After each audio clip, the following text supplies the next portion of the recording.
Балашах, и очень много не по программе Балашах самостоятельно учатся за рубежом, в очень хороших университетах.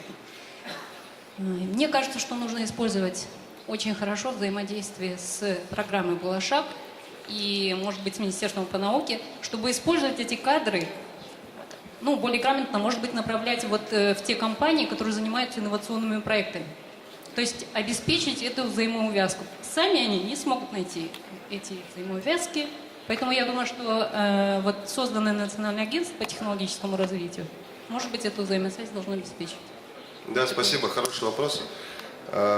Мы последние 2 года сильно пересматривали программу Балашах. Раньше было очень много специальностей и отправляли от бакалавров на все там виды различных степеней. Сейчас больше упор делается именно на магистров и на PhD, и особенно в тех сферах, которые имеют потенциал с точки зрения технологического развития. Этот перечень мы согласовали на комиссии в администрации президента, все министерства. То есть это химия, нефтехимия, биотехнологии, фармацевтика, инжиниринг и так далее. То есть узкий перечень специальностей, который нам нужен. Но и те люди, которые учились раньше, они очень востребованы сейчас. И у нас в правительстве, и в министерстве, и в национальных компаниях очень много работает выпускников Балашаха, которые реализуют инновационную политику. Например, в Самрук-Казани сейчас очень такая большая группа балашаковцев реализует инновационную стратегию. Поэтому ваше предложение очень правильное, оно реализуется.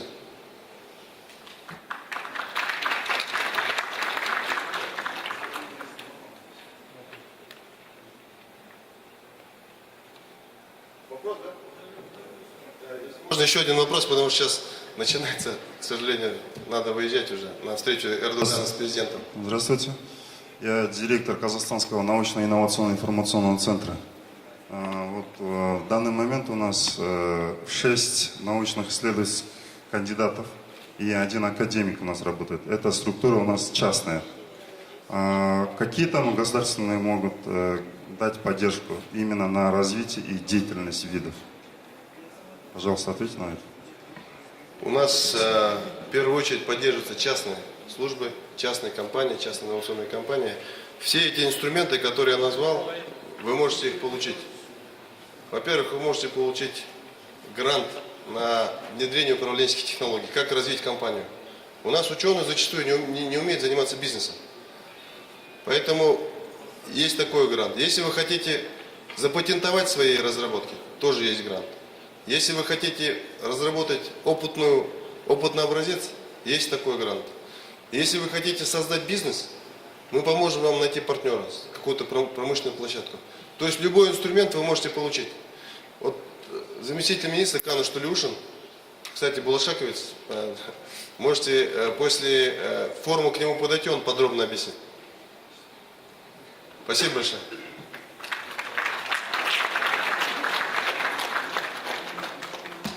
Thank you very much for your speech, Minister Isekeshev. It was a pleasure to have you here. So we will continue our program, and I'm very pleased to announce you as our only lady, at least in this forum, for Malaysia. And we are very happy to have you here, and you will tell us something about your experience of sustainable and innovative activities in Malaysia. Thank you, Mr. Chairman. Good afternoon, ladies and gentlemen. Okay, that is me. My name is Sharifah Zara Ahmad, and I came from the Ministry of Science, Technology and Innovation, Malaysia. And I know that some of you might think that today I would speak about the perhaps National Innovation Council that was established in Malaysia. Maybe some of you might think that I would want to talk about research, development and commercialization, perhaps also talking about the role of my ministry as the Ministry of Innovation, maybe about the innovation model that we have established like many years ago, or also about our Malaysian Innovation Foundation that we have also established like 2 years ago. And everything about innovation that has been spoken about just now by most of our colleagues. But ladies and gentlemen and Mr. Chairman, I would like to indeed ask your permission that I will not go into that area. I would like really to share with you some of the Malaysia's experience with regards to the other side of innovation. Because when we talk about innovation, I would like to again agree with our colleague that said that actually innovation is not all about science and technology. The total innovation is more than that. It goes beyond science and technology. It goes beyond research, development, and commercialization. Because most of the innovations are actually should be embedded in our culture. It should be embedded in our leaders.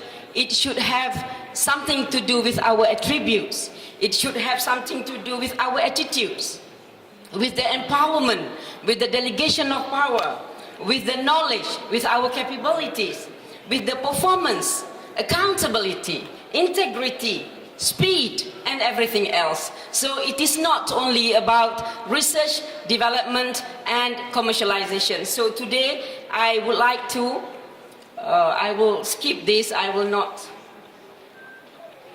Okay, this is about Malaysia, very small country, just 329. It's a very little population. It's only about 28.25.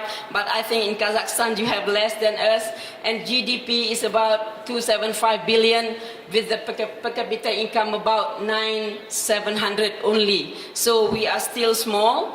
But I would like to inform you, and I need to be honest with all of you here, that when you talk about innovation and you talk about transformation, you really need to go back to see what have been your problems. So these, ladies and gentlemen, that when we wake up in the morning, all the Malaysian people, we wake up in the morning, they knew that 2 years ago we had these problems. The problem with us is that we have the risk of downward spiral. Because our economic engine then was slowing. We lost attractiveness, our competitive index dropped to 24 in the 2010 report from 21st. We did not generate enough value added, highly dependent on external markets. And we experienced very low skills jobs, meaning that we experienced low wages. Skills shortage, inadequate creativity, English proficiency is very low. Expatriates working in the country were declining. We have got quite a low number of researchers. And outward migration, brain drain have been very great. Education system is not producing the skills demanded by firms. We have all these problems. And I'm sure that some of you also do have all these problems. So what did we do? What we did, and I would like to share with all of you here, was that what we did was we tried to make sure that we deliver what we are supposed to deliver, which we have not delivered so far, or we have not successfully delivered so far. So what we did was we tried to make sure that we consult the people on the ground. Consultative with the people on the ground is very important, and it is a recipe for the successful of any nation. Because at times when we forget, we are so empowered, we are here. For me, I am the Deputy Secretary General, perhaps will one day become the Secretary General or maybe the Minister. We forgot that actually under us there are people.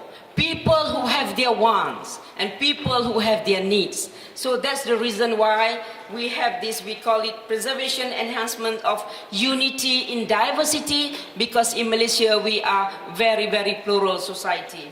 And we must make sure that we have got our effective delivery of government services, because speed now is very important. That is the part of innovation. The government transformation program was established, and it was established after we feel the pulse and the heart of the people. We sat down with the people, with the scientists, with the academicians, with the government people from all layers, at all sectors. We sit with them, we talk to them, we ask them, what do you exactly want? And from there, we know what they need.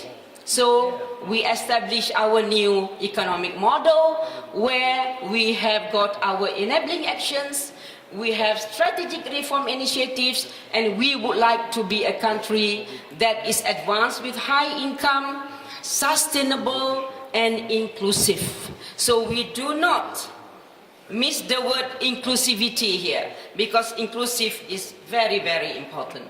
And we know that we must have the private sector to work with us. We know that we need to have a very much excellent, good workforce, and we need to create a competitive domestic economy. So this is what we want, and it was stipulated in our new economic model. I would like to share with you what did we do. What are the focus areas? Here, the word is focus. We must really focus. Things that we do, we must be very serious. Back to the basic, we must tackle the problems on the ground. Because even how much we spend money and invest in anything that was said just now, without the transformation program, without giving the focus to the need and want of the people, we cannot be succeed. Okay. These are from the people. It did not come from the government. It did not come from the ministers. But this came from the people.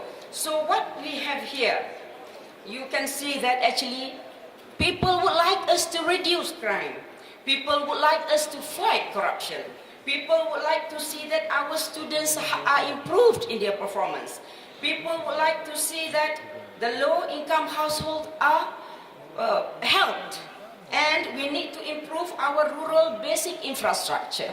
If you go down to Malaysia, you wouldn't think that people are still thinking that rural basic infrastructure are not there, because you will see Malaysia like you see Astana. It is quite the same. This is our Putrajaya and Cyberjaya in Malaysia. It's like Astana, and Kuala Lumpur is the city for commercialization. So we have never thought that, oh, these are actually the concerns of our people. They would want to address the rising cost of living, because they said the foodstuffs are all very expensive. We cannot have a quality of life with this kind of problem. So what did we do? We tackle all these issues, and by doing that, we have got this. We have achieved this, and this is real. This is real. I am not saying that this is just the figures, but it is real. I will need to be here with you like 2 hours to explain each of what we have done when we provide all this. But the bottom line that I would like to share with you is we must make sure that in order for us to innovate, and in order for our innovation to be successful, we need to tackle the hardcore. For example, when you look at our